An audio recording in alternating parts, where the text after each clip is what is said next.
Hey everyone, this is Bulba Trainer. I want to extend my thanks to everyone who liked and commented on my last video. It means a lot. And welcome to my new subscribers.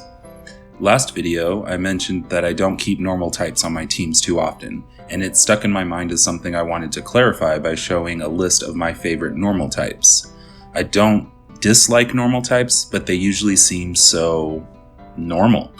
When you can choose actual dragons and possessed dolls, normal types just don't seem to make as big of an impact. And then there's the typing issue. Teams are usually built to be well-rounded with types, and normal not having any strengths means strategically they seem like a bad choice. But when you stop to think about it, the lack of strengths actually pairs well with the lack of weaknesses. Think about a basic battle against Quagsire. Its typing makes it more of a threat since it gets stab on its ground and water type moves, but if you have a grass type, you can wipe the floor with it. Normal has a weakness to fighting, but nothing else. You don't have to sit around and think of type matchups when your opponent releases their next Pokemon, as long as it's not a fighting type. You know that you'll be able to hold your own. And while ghost types are immune from normal moves, the opposite is also true, and normal typing doesn't mean you have to use normal type moves. And as I've mentioned before, stats in battles aren't everything. Even without the above point, some normal types just look cool. To that end, this next type list will be the normal type. I will only be including Pokemon whose only or primary typing is normal, and will not be including legendaries even though those are scarce, just to keep things interesting. Obviously, starters don't apply in the first place except for Eevee, who I'm also excluding just because Eevee is a unique case. Finally, I'm including families again, because variety is the spice of life, and in this case, a lot of normal types I like are because of the complement between evolutions, but I will only include families if the final evolution holds to the rules set above, making a Pokemon like Fletchling ineligible, because it spends most of its life as a fire-flying type. Also, blah blah opinion, blah blah, people can be different. Let me know your favorites down below, and don't forget to consider subscribing if you like this content and want to see more. With over 100 to choose from, here is my list for my 10 favorite normal type Pokemon. Number 10, Wooloo and Dubwool. I don't care who you are. Wooloo is a cute name for a Pokemon, and you cannot convince me that you disagree. I spent a fair amount of my youth in a small town that had farms, air quotes, emphasized, because most of them just seemed like exotic menageries to someone from the city like me. They'd have goats and cows and sheep, and Wooloo and Dubwool remind me of those times. I could absolutely see having a wide field with a few of these Pokemon just wandering around, grazing, and making super strong sweaters and trampoline carpets. I implied earlier that normal can be boring, but this is one of the cases that overthrows that notion because Wooloo and Dubwool are still just neat. They're probably not the most fantastical creatures ever dreamed up, but they manage, in my opinion, to improve on the animals they're based on by adding just enough in the design and Pokédex entries to make sheep interesting. And even though not the main factor I always look for in a Pokemon, Dubwool has the stats and move pool to make it useful for you if you know what you're doing, and depending on the situation, it may bring a whole new meaning to the phrase, "It's so fluffy, I'm gonna die." Number 9, Doduo and Dodrio. These Pokemon have always seemed really special to me. There's a goofiness about the first that is refined into a more severe design in the second. Excluding the pea soup shiny coloration, the overall design and colors are excellent, and Dodrio can be a beast. You've heard and will continue to hear me dislike baby Pokemon, but in this case, the planned beta baby for Doduo was actually pretty cool. And people say that 3 heads going to 2 and then 3 again is confusing, but take off 2 of the heads in the baby form and you still have that scraggly nest look going for it. Doduo and Dodrio are based on the flightless birds and don't have wings, but can still learn fly, which is weird but fun to think about, especially if you imagine visiting a zoo and just watching an emu take flight and get the hell out of there. Dodrio is also not to be messed with. With the proper moveset, this bird can hit a team pretty hard with pretty decent attack and speed stats. All around, there's no reason not to like this family. Number 8, Teddiursa and Ursaring. I've always liked bears. They're nature's way of saying that strength and cuteness can go together. Pokémon took a similar approach but separated them by evolution. Teddiursa is cute, and its paws taste like honey, and the mark on its head glows. What more do you want from a little buddy? Even without the attack stat to back it up, Ursaring would look the part of a brutal animal you wouldn't want to cross. Some speed deficiencies, but still nothing I'd think twice about in battle, especially with abilities like Guts and Quick Feet. Status conditions are an unfortunate reality of playing the games, and an ability that can boost attack or speed while having one isn't anything to sneer at when you're low on healing items. I think what I love most about these two, though, is the direct change from cute and innocent to fierce and intimidating without even the buffer of a middle evolution.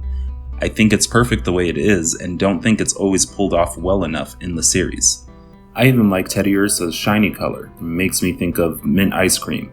And Ursaring's, well, number 7, Pidgey family.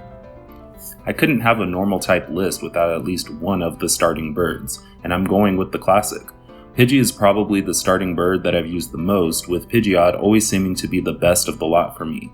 The design isn't overly complex, even in the Mega Evolution, and yet it still fills me with admiration. It's a bird that gets progressively bigger with some added features more or less, but it looks awesome. It's another example of how normal can seem boring at first glance, but it has more hidden underneath. I'm also never disappointed to have one on my team. Even though the series has somewhat moved on from Mega Evolutions, Mega Pidgeot is still useful in the games you can get Pidgeot in, and Pidgeot on its own is pretty decent. Some people prefer other bird families, but this one always has a place in my heart and on this list. Number 6, Sawsbuck. Sawsbuck and its pre-evolution Deerling have a very special quirk. They change with the seasons in Generation 5. However, because the games lost the season mechanic after this generation, these Pokemon are mostly forgotten about, or at least in my experience. But I've always liked form changes that Pokemon introduces, and this one was very well done. Winter form is my favorite for Sawsbuck, with the feathering on their leg fur making me think of Clydesdales, but all of them have their own dignity, and that's exactly what Sawsbuck makes me think of. The Great Prince of the Forest from Bambi, or the Forest Spirit from Princess Mononoke, have the same sort of quiet dignity that makes you want to spend a few hours in your local woodland. I don't even have any comments on the moveset or abilities because I've honestly only ever caught Sawsbuck to fill up my Pokédex, but the design alone was enough to get it on this list. Number 5, Stuffle and Beware. Yeah, I'm a grown adult who put 2 teddy bear based Pokemon on this list. Fight me. Like Teddiursa and Ursaring, Stuffle and Beware have a pretty good transition from their cute phase into their dangerous phase, but unlike Ursaring, Beware doesn't seem to be that intimidating. Until you read its Pokédex entries and realize that it's a nearly 7-foot tall bear that crushes you with its hugs. Dark, but fitting in a world where cute is frequently hiding powerful abilities. From the little tag on Stuffle to the apparent ear headband on Beware, I enjoy everything about these two. Even their shiny coloring, because it's not the best, but we all know it could have been worse. Radioactive green Beware? No thanks. And Beware's stats mean that matching form with function isn't hard in this case. HP, attack, and decent defense combined with the fluffy ability means that I don't regret when I get one on my team, unless I'm up against a fire type, but who's bringing the plushies around fire in the first place? You should instinctually know that they do not mix. But beyond this one flaw, I genuinely like this Pokemon, and even though they haven't been around as long, I really hope to see them continue to be a part of the franchise. Or at least that I can find a life-sized Beware plush. That won't crush me. Number 4, Drampa. I don't hear too much about Drampa, probably because most of the other dual dragon types have something more interesting as their second type, but Drampa is just neat and has a spot on this list without any hesitation.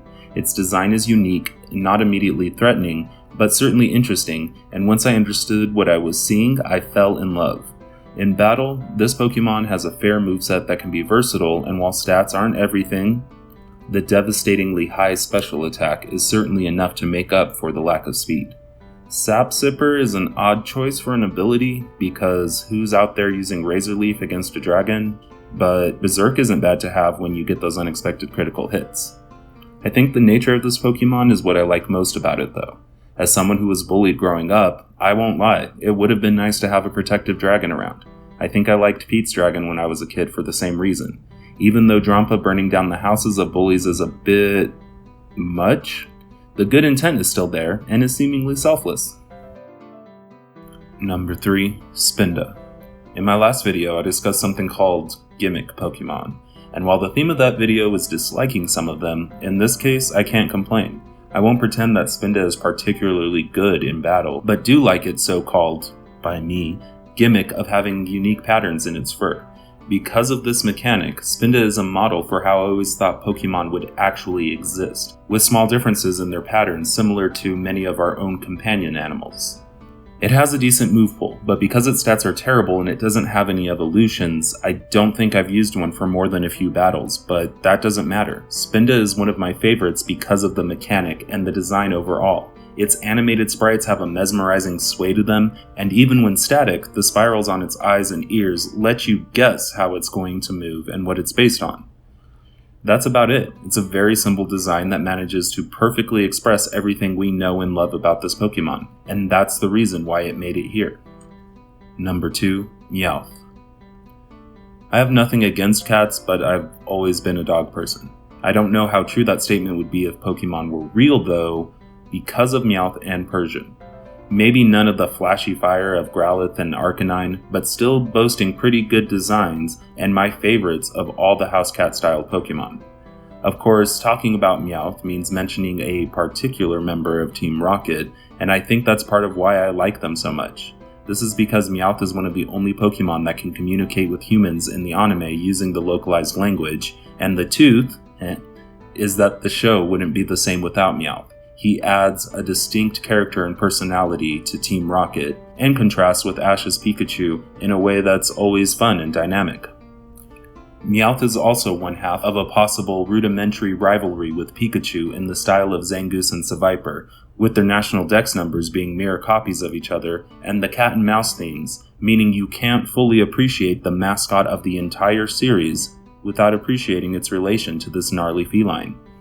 Though they don't maintain the typing, Meowth also has a nice spread of regional variants for you to pick from, and even with normal typing, Persian makes an excellent partner, one you won't regret having on your team, making these two near perfect. Number 1. Snorlax. Snorlax may be one of the best known normal type Pokemon. If nothing else, if you've ever found yourself on a particular path, you may have found this Pokemon sleeping in your way to block the road. At least it's more realistic than being unable to pass by a small tree, and excluding evolving Munchlax is the most common way of encountering this Pokemon. And considering how rare Munchlax used to be, Snorlax is a lazy Pokemon, and I don't care who you are, everyone has had a Snorlax day, and that's probably part of why I like them so much. Of course, another larger part is that Snorlax is a useful Pokemon to have in a party and has been since the beginning. Stat distribution could be a little better to be fair, but if you know what you're doing, you can put a Snorlax to use in every game it's been a part of, and vicariously live through its eating and sleeping tendencies. With power, a good design, a fair baby form, and lazy but at least they didn't make it worse shiny coloring, I have no hesitation about making this Pokemon my number 1 pick. Fun fact about me and Snorlax, for the longest time growing up, I thought that in this image, Snorlax's teeth were its eyes, and whenever I see this artwork for it, I still sometimes do. With Snorlax, that brings this list of my favorite normal type Pokemon to an end. I would love to see your picks down below to help show off some more love for the normal types. As always, it would mean a lot to me if you would subscribe or like this video if you enjoyed. It helps grow the channel, but if you made it this far, I thank you. I will see you all next week with a new Pokemon theory, the Pokeball, a weapon. Stay safe.